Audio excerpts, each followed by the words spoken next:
रावणाला मारतो, सीतेला घेऊन अयोध्येत जाईल.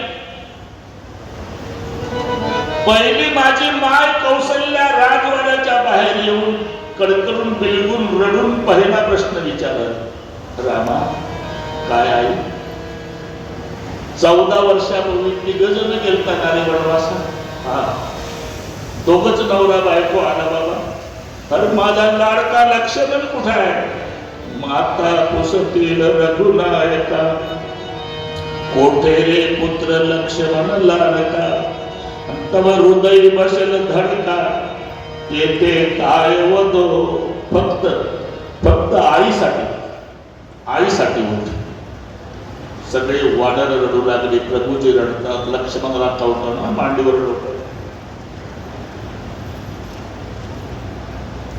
लक्ष्मणा, माझा राज्याभिषेक होईल अयोध्येत. सिंहासनावर डाव्या भागाला सीता बसेल.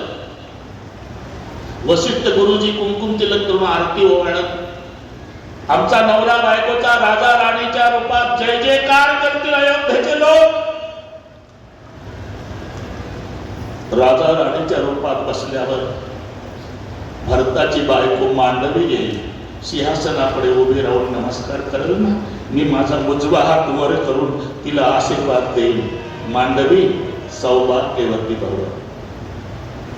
ती गेल्यावर शत्रुघ्नाची बायको श्रुतकीर्ती ती नमस्कार करल, तिलाही आशीर्वाद देईल. श्रुतकीर्ती सौभाग्यवती भव. या दोघी गेल्यावर लक्ष्मणा, तुझी बिना कुंकवाची उर्मिला माझ्या सिंहासनापुढे घेऊन उभी राहील, मला नमस्कार करल. तिला काय आशीर्वाद देऊ? उर्मिले, केवळ माझी बायको सोडवायसाठी विधवा व्हावं लागलं तुला. माझी एकच प्रार्थना आहे, फक्त उर्मिलेसाठी उठ. रडारड चालू झाली. देवी शक्ती म्हणले, मालक रडू नका. आमच्या लंकेत ना एक सुशेन नावाचा वैद्य आहे, त्याला जर आणलं तर होईल उपयोग. कौन जाएगा? हनुमानजी निघाले. सुचन वैद्य झोपलेला.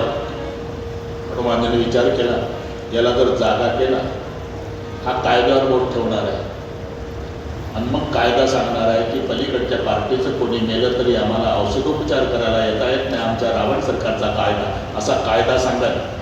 मग डॉक्टर जागा करायचाच नाही मारुतरावनं ठरवलं. बिछाना सही उचलायचा. इथं गेल्यावर कायदा बघू. एक नीट आहे का? सुशेन वैद्य भारतातला आहे बरं का.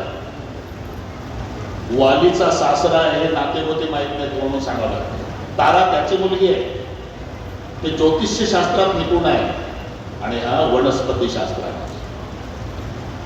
4 विभागातल्या वनस्पती जमला होता.